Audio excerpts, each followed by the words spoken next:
नमस्कार, 20 मिनट 20 खबर में आपका स्वागत है। आपके साथ मैं हूं स्वप्निल। अगले 20 मिनट में आपको 20 अहम खबरों से रूबरू कराएंगे। तो शुरू करते हैं 20 मिनट में 20 खबरों का सिलसिला। बर्फबारी कश्मीर की खूबसूरती में चार चांद लगा रही है। घाटी के कई इलाकों में बर्फबारी हो रही है। इस खूबसूरती को देखने के लिए पर्यटकों की भीड़ उमड़ रही है। कश्मीर की खूबसूरती को देखते हुए अक्सर इसे भारत का स्विट्जरलैंड भी कहा जाता है। बर्फबारी के कारण जमीन ने सफेद चादर ओढ़ ली है, जो देखने में बहुत आकर्षक लग रही है, जो न सिर्फ पर्यटकों बल्कि यहाँ के बाशिंदों को भी खूब लुभा रही है। तस्वीरें पुलवामा की हैं, जहाँ नौजवान बर्फ पर क्रिकेट खेल रहे हैं, जमकर चौके छक्के लगा रहे हैं। बहुत ही मजा आ रहा है। यहाँ देखो, ऊपर पहाड़ियों पे भी बर्फ गिरी है। यहाँ पे भी ये 2 इंच बर्फ तकरीबन यहाँ पे है। उसके बावजूद भी हम खेलने के लिए यहाँ पे आ गए। हमने नहीं सर्दी नहीं छोड़ी, घर पे सब कुछ छोड़ के आ गए हम खेलने के लिए। आज हमने थोड़ी स्टार्टिंग की यहाँ पे। हमने सोचा ये ग्राउंड भी थोड़ा अच्छा हो जाए, कल से हम बिल्कुल अच्छी तरह से खेलेंगे। वहाँ पे दूसरी टीम आएगी, कल उन्हीं के साथ हमें मैच है कल यहीं पे। बाल्टी में रखे पानी की बर्फ जम गई। फसलों पर सर्दी कहर बरपा रही है। प्रदेश में सर्दी की 3rd डिग्री टॉर्चर की तस्वीरें शेखावटी से आई हैं। सीकर में कड़ाके की ठंड पड़ रही है। एक बार फिर तापमान माइनस में पहुंच गया है। सीकर जिले के फतेहपुर मौसम केंद्र पर मंगलवार सुबह का तापमान -1 डिग्री दर्ज किया गया। ये तीसरा मौका है जब इस सीजन में तापमान माइनस में गया। मौसम विभाग की माने तो अगले कुछ दिन तापमान लगातार जमाव बिंदु से नीचे रह सकता है। दूसरी तरफ कोहरे की वजह से भी लोग परेशान हैं। हालांकि कोहरे से फसलों को फायदा होगा। शेखावाटी अंचल में कड़ाके की ठंड का दौर लगातार जारी है और एक बार फिर तापमान जो है वो माइनस में पहुंच गया है। सीकर के फतेहपुर मौसम केंद्र पर आज सुबह का तापमान -1 डिग्री दर्ज किया गया है। इस सीजन में तीसरी बार जो पारा है वो माइनस में पहुंचा है। इसके साथ साथ जो कोहरा है वो भी लोगों को परेशान कर रहा है। आप हमारे पीछे देख सकते हैं कि दूर तक कोहरा दिखाई दे रहा है और रात को 12 बजे से के बाद से ही कोहरा है वो छाया हुआ था। हालांकि दिन ढलने के साथ जो कोहरा है उसमें कुछ कमी आई। बर्फ की लटकन और वो भी धूप खिलने के बावजूद चूरू से आई ये तस्वीरें सर्दी के सितम की कहानी कह रही हैं। जहां बर्फीली सर्दी का सितम जारी है, शीतलहर के कारण पारा जमाव बिंदु से नीचे आ गया है। हालात ये है कि यहां फसलों पर ओस की बूंदें और बर्तनों में रखा पानी तक जम गया है। शिव कॉलोनी में पानी की टंकी के नीचे बर्फ की लटकन धूप खिलने के बावजूद नजर आई। आसमान पूरी तरह साफ रहने और उत्तरी हवाओं की बदौलत पारा माइनस में चला गया है। यहाँ मौसम विभाग ने 0.9 डिग्री न्यूनतम तापमान दर्ज किया है। यहाँ सर्दी का आलम ये रहा कि धूप के बावजूद हाथ पाँव में गलन और ठिठुरन होती रही। कड़ाके की सर्दी और शीतलहर ने जनजीवन अस्त व्यस्त कर रखा है। -1 डिग्री टेम्परेचर चल रहा है। फसलों में भी बहुत नुकसान होगा। ये सरसों की जो फसल है वो बर्फ की वजह से काली हो जाएगी। पानी की टंकियों में एकदम ठंडा पानी आ रहा है और बॉडी में, लोगों के शरीर में कंपन महसूस हो रहा है। आवाज भी भरभरा रही है। हालत खराब है।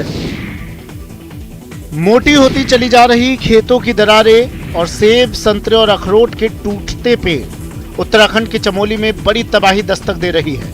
चमोली के जोशीमठ में लगातार भूस्खलन हो रहा है। 580 भवन खतरे की जद में है और 3 से 4 हजार लोगों के दिन का चैन और रातों की नींद हराम हो गई है।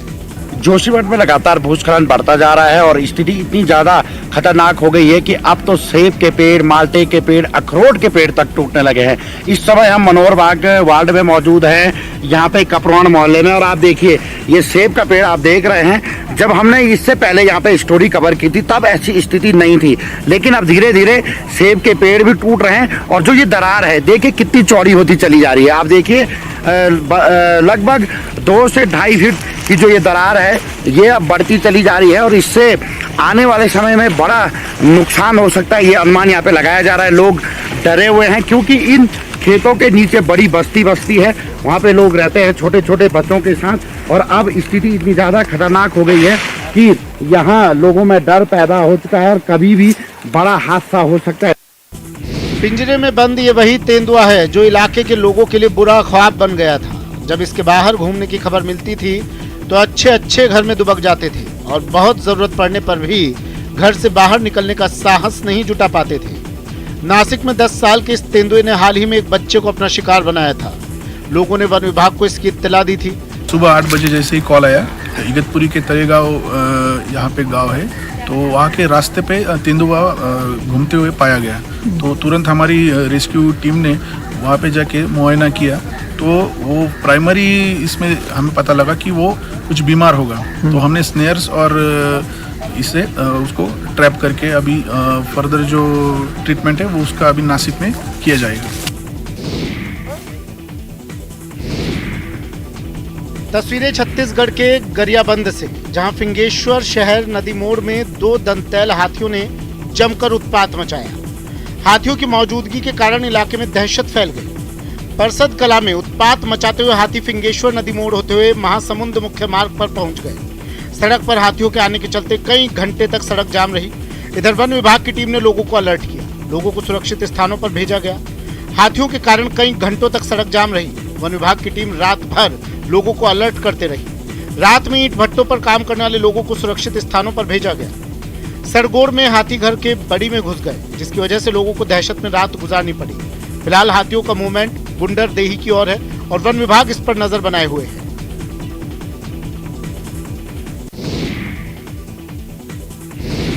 नरसिंहपुर में ग्राहक को सब्जी बेचने को लेकर सब्जी की दुकान लगाने वाली 2 महिलाएं भरे बाजार भिड़ गई। दोनों ऐसी भिड़ी कि बमुश्किल शांत करवाया जा सका। करेली के भरे बाजार में दोनों महिलाओं की झूमा झटकी का वीडियो सोशल मीडिया पर वायरल हो रहा है। करेली के बरमान चौराहे के इस वीडियो में पहले महिलाओं के बीच तू मैं होती है और बढ़ते बढ़ते बाद दोनों की हाथापाई तक पहुंच जाती है, जिसमें एक महिला तराजू उठाकर दूसरी महिला को मारती है और फिर दोनों आपस में एक दूसरे पर शक्ति आजमाते हुए नजर आती है।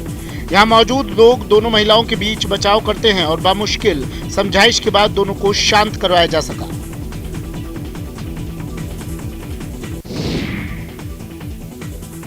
बाजुओं में है ताकत और कांधे पर बाइक। ये है कैमूर के स्टंट के बादशाह धर्मेंद्र, जिन्होंने कंधे पर बाइक उठाकर नया रिकॉर्ड बनाया है। दरअसल इंडिया के फेमस हैमरहेड मैन नाम से मशहूर और स्टंट्स के बादशाह धर्मेंद्र ने अनूठा रिकॉर्ड बनाया है। इस शक्तिमान ने कंधे पर 249 किलोग्राम की बाइक रखकर 30 सेकंड में 100 मीटर की दौड़ लगाई। धर्मेंद्र के लिए ये रिकॉर्ड कोई नया नहीं है, इससे पहले वो कई सारे रिकॉर्ड दर्ज करा चुके हैं। इन्होंने बजाज प्लेटिना बाइक को उठाकर विश्व रिकॉर्ड बनाया था, जो इंडिया वर्ल्ड रिकॉर्ड में दर्ज किया गया। इन्होंने ये रिकॉर्ड त्रिपुरा की राजधानी अगरतला में बनाया था। इस प्रतियोगिता में 21 देशों के प्रतिभागियों को पछाड़कर धर्मेंद्र ने विश्व रिकॉर्ड बनाया था। धर्मेंद्र त्रिपुरा राइफल में इंस्पेक्टर के पद पर तैनात हैं। धर्मेंद्र ने ये नया रिकॉर्ड 31 दिसंबर 2022 को बनाया। इससे पहले भी धर्मेंद्र ने कई सारे रिकॉर्ड बनाकर देश का नाम ऊंचा किया है।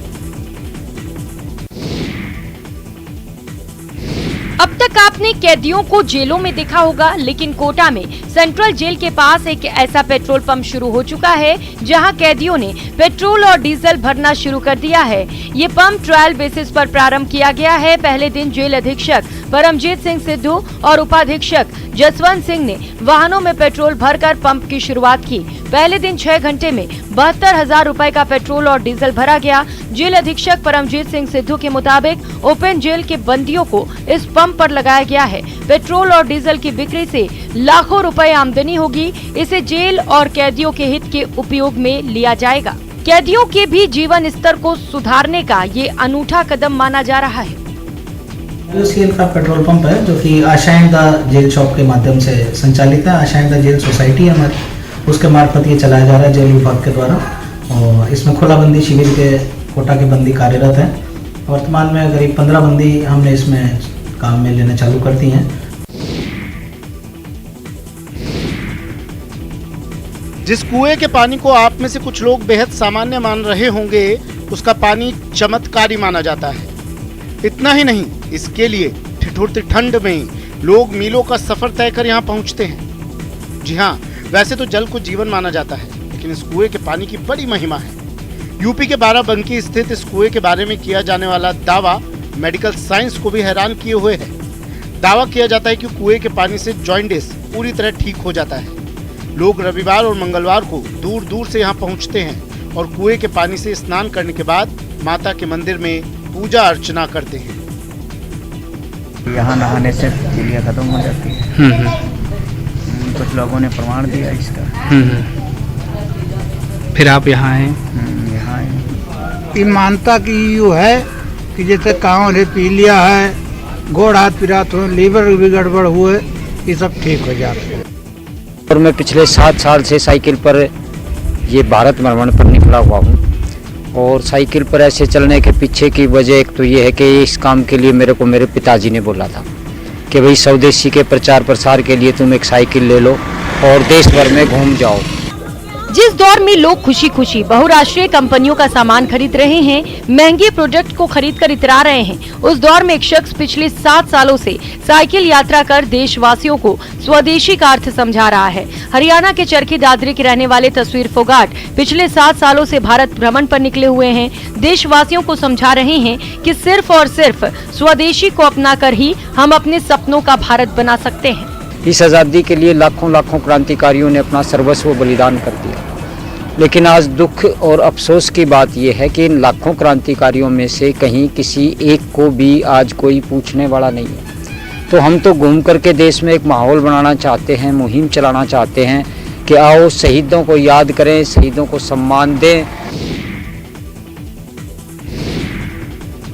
पार्क की खूबसूरती देखिए, है ना लाजवाब। लेकिन कुछ समय पहले तक यहाँ से गुजरने वाले इस जगह को देखकर मुंह घुमा लेते थे। लेक सिटी उदयपुर में नायाब पार्क है जिसे वेस्ट टू वंडर पार्क नाम दिया गया है। दरअसल यह अनुपयोगी सामान से तैयार किया गया है। अब ये पार्क लोगों को प्लास्टिक का उपयोग नहीं करने, साफ सफाई रखने को लेकर जागरूक भी कर रहा है। और आज हम फर्स्ट टाइम इस गार्डन में आए हैं। पहले बाहर से निकलते थे तो यहाँ पे काफी गंदगी, कूड़ा करकट वगैरह पड़ा रहता था। आज काफी टाइम से देख रहे हैं कि यहाँ पे काम चल रहा था, तो आज आए हैं तो देखा काफी अच्छा करा है। बिल्कुल बेस्ट आइटम से यहाँ पे अलग अलग टाइप की चीजें बनाई गई है। मैंने सुना था वेस्टेज मटेरियल से एक पार्क बनाया जा रहा है, तो मैं यहाँ पे आया हूँ विजिट करने। तो काफ़ी अच्छी तरीके से इसका यूज़ किया है वेस्ट मटेरियल का। काफ़ी अच्छा पार्क उन्होंने इसको इन्वेंट किया है। ये क्लॉथ हैं काफ़ी सारे, और टायर्स हैं, वेस्ट जो टायर्स हैं प्लास्टिक से डिज़ाइन बनी हुई हैं, काफ़ी अच्छा है।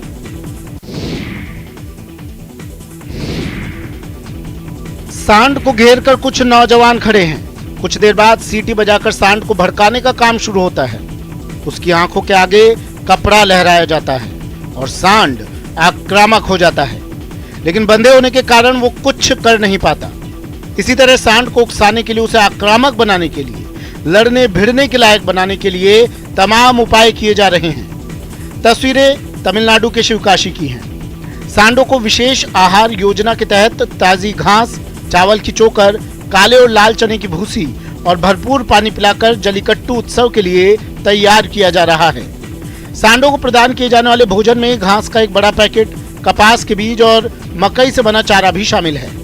इस तरह के खाद्य पदार्थों को बड़े करीने से 3 वर्गों में विभाजित किया गया है।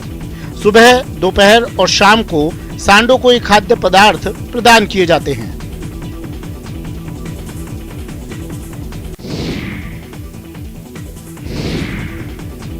देश के सबसे ऊंचे बांध का जिक्र छिड़ते ही टिहरी का नाम सामने आता है। 260.5 मीटर ऊंचा ये बांध सिर्फ उत्तराखंड नहीं बल्कि देश के कई राज्यों को रोशन कर रहा है। इस लिहाज से टिहरी डैम की सुरक्षा राष्ट्र के लिए बहुत महत्वपूर्ण है, लेकिन अफसोस डैम की सुरक्षा में लापरवाही हो रही है। टिहरी डैम की सुरक्षा को लेकर अब THDC और अलर्ट हो गया है। अब ड्रोन के जरिए भी टिहरी डैम की सुरक्षा की प्लानिंग की जा रही है। टिहरी डैम की सुरक्षा का जिम्मा CISF के पास है, लेकिन IB और CISF की रिपोर्ट के अनुसार टिहरी डैम को देखने के लिए बने करीब 10 व्यू पॉइंट पर कुछ लोगों के वीडियो और लाइव तस्वीरें लिए जाने का मामला सामने आया था। हालांकि THDC के अधिकारियों का कहना है कि टिहरी डैम की सुरक्षा चाक चौबंद है, लेकिन कुछ व्यू पॉइंट्स हैं जहां सुरक्षा के लिहाज से अब ड्रोन की मदद ली जाएगी। किसी तरह की संदिग्ध हरकत मिलने पर IB और जिला प्रशासन को तुरंत सूचना दी जाएगी।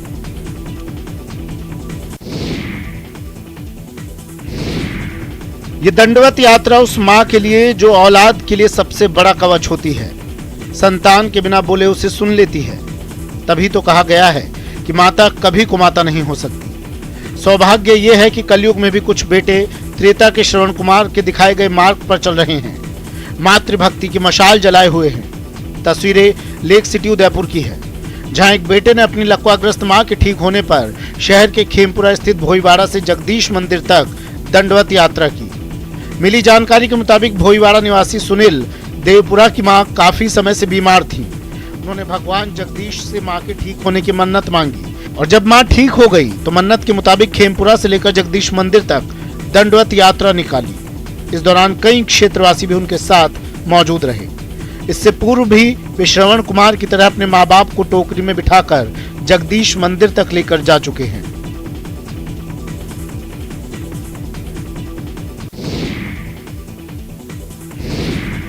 संगम के तट पर तंबुओं का शहर आबाद हो चुका है। यूपी के प्रयागराज में 6 जनवरी से माघ मेला आरंभ होने वाला है। यहाँ हर साल पौष पूर्णिमा से माघ मेला शुरू होता है, जिसका समापन माघ पूर्णिमा के साथ संपन्न होता है। इसमें लोग गंगा, यमुना और सरस्वती के संगम तट पर 1 माह तक कल्पवास करते हैं। संगम तट पर बने तंबुओं में लाखों साधु संत और श्रद्धालु कल्पवास करेंगे। माघ मेला तीर्थ स्नान, दान, तप के लिए बहुत महत्वपूर्ण माना जाता है। योगी सरकार 2023 के माघ मेले को 2025 में आयोजित होने वाले महाकुंभ के रिहर्सल के तौर पर पेश करने की तैयारी कर रही है। इसलिए इस बार के माघ मेले को भी दिव्य और भव्य स्वरूप दिया जा रहा है। इस बार माघ मेले में बिजली विभाग की ओर से की गई लाइटिंग लोगों के आकर्षण का केंद्र बनी हुई है। मेले में करीब 1.5 लाख LED लाइटें लगाई गई हैं। इसके साथ ही प्रयागराज वाराणसी हाईवे पर बने शास्त्री ब्रिज पर भी फसाड लाइटिंग की गई है, जो बेहद आकर्षक दिखाई दे रही है और मेले की रंगत को बढ़ा रही है। माघ मेले की खूबसूरती देखकर ऐसा लग रहा है जैसे तारे जमीन पर उतर आए हों।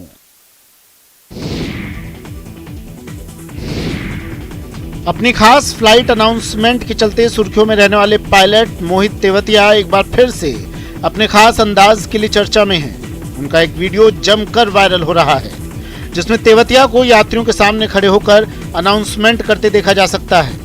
अनाउंसमेंट के दौरान वे कह रहे थे कि जरा फेफड़ों को दे आराम, ना करें धूम्रपान, वरना दंडनीय हो सकता है अंजाम।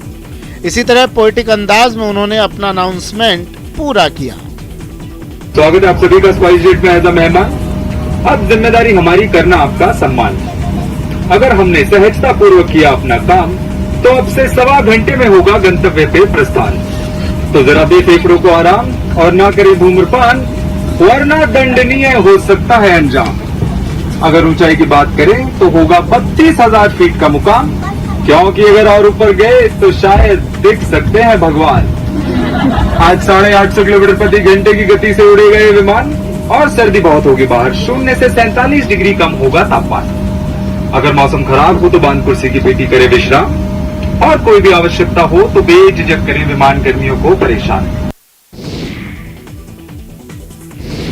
मंगलवार को राष्ट्रपति द्रौपदी मुर्मू ने जयपुर के राजभवन में नवनिर्मित संविधान उद्यान का उद्घाटन किया। इस पार्क में मूर्तियों और चित्रों के माध्यम से संविधान बनने से लेकर उसके लागू होने तक की यात्रा को दर्शाया गया है। इस पार्क का निर्माण जयपुर विकास प्राधिकरण ने 9 करोड़ की लागत से तैयार किया है। इस पार्क के निर्माण के पीछे का उद्देश्य नई पीढ़ी तक देश के संविधान के महत्व और इतिहास को पहुँचाना है। साथ ही आने वाली पीढ़ियों को उन महान विभूतियों के बारे में भी बताना है जिन्होंने देश की आजादी में अहम योगदान दिया था और कई ने अपने प्राण तक न्यौछावर कर दिए थे। इस उद्यान में हमारे संविधान के निर्माण की लगभग 3 वर्ष की ऐतिहासिक यात्रा का कलात्मक विवरण दर्शाया गया है। सुरुचिपूर्ण चित्रों, प्रतिमा तथा अन्य माध्यमों के जरिए हमारे आधुनिक इतिहास के एक प्रमुख अध्याय की यहाँ प्रस्तुति की गई है। इसके लिए मैं सभी कलाकारों की सराहना भी करती हूँ और उन्हें बधाई भी देती हूँ। क्षमा शोभती उस भुजंग को जिसके पास गरल हो, उसको क्या जो दंतहीन विष रहित विनीत सरल हो। यानी क्षमा और दया के साथ साथ पराक्रमी होना भी आवश्यक है। लेकिन चीन इस बात से इत्तेफाक नहीं रखता, इसलिए गाहे बगाहे भारत की सीमा में अनधिकार प्रवेश करता है, देश के सब्र की परीक्षा लेता है। लेकिन अगर वो अपनी आदत से बाज नहीं आएगा तो उसे इसकी भयानक कीमत भी चुकानी पड़ सकती है।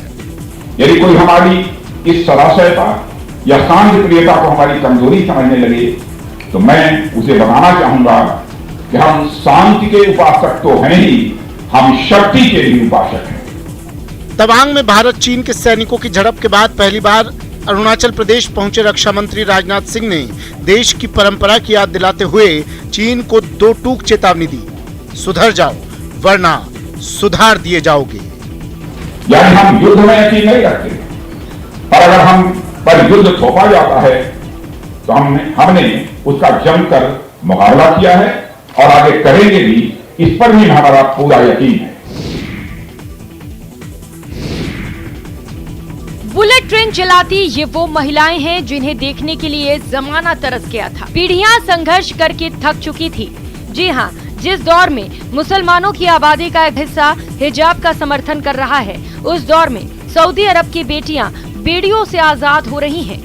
जी हाँ, इस्लाम के गढ़ कहे जाने वाले सऊदी अरब में पहली बार महिलाएं बुलेट ट्रेन चलाने जा रही हैं। सऊदी अरब रेलवे कंपनी सार ने 32 सऊदी महिलाओं के ग्रेजुएशन का जश्न मनाया है। महिला ट्रेन ड्राइवरों का ये पहला जत्था दुनिया की सबसे तेज ट्रेनों में से एक हारामियान एक्सप्रेस को चलाएगा। इन ड्राइवरों ने अब ट्रेन को चलाने की योग्यता हासिल कर ली है। सार ने अपने आधिकारिक ट्विटर अकाउंट पर इन महिलाओं के ट्रेन को चलाने की ट्रेनिंग को दिखाया है। ये महिलाएं बुलेट ट्रेन को सऊदी अरब के पवित्र शहरों मक्का से मदीना के बीच में चलाएंगी। ये ट्रेन दुनिया की सबसे तेज चलने वाली ट्रेनों में शामिल है, जिसकी रफ्तार 450 किलोमीटर प्रति घंटे से लेकर 300 किलोमीटर प्रति घंटा है। ये पूरी तरह से इलेक्ट्रॉनिक ट्रेन है। फिलहाल इतना ही। नमस्कार।